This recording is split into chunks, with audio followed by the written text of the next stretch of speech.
And for the first time since a mine wastewater spill turned a creek orange last week, officials in Durango, they're now being told this afternoon they can start using the water from the Animas River in their water treatment plants again.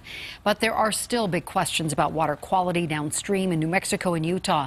The water there just muddy looking now with still an orange tint to it. 7 News reporter Marc Stewart is live in Durango, where the head of the EPA came in to get a first-hand look. And Marc, the EPA is taking full responsibility, but people there don't think that's enough. And when we talked to the head of the EPA late this afternoon, she made a lot of sweeping statements about things such as water quality and internal investigations looking into exactly what went wrong. Yet we didn't get a lot of specifics, and that's the one thing the people living here in Durango want most. 1 week later, there are still remnants of the toxic sludge in the waters of the Animas River.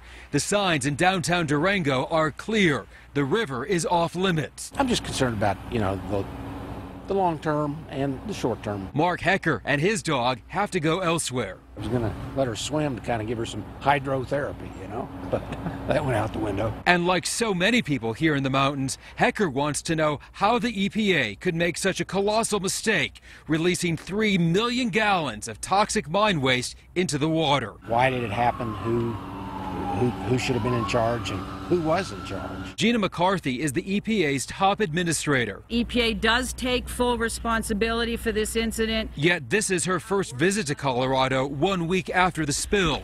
Part of a response described by locals as slow. I have heard concerns about notifications and how quickly we were able to ramp up, and we will address those issues as we look at the investigation. We are about 40 miles downstream from the mine. Take a look along the shore. You can still see that orange-yellow sludge just mixed in with the sediment.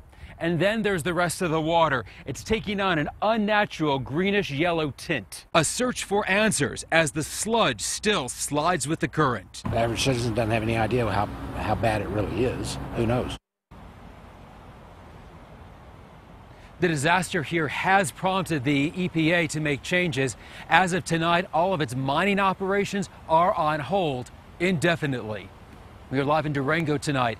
Marc Stewart, 7 News. Yeah, it really is sickening to see that orange tint in that water. Thank you, Marc.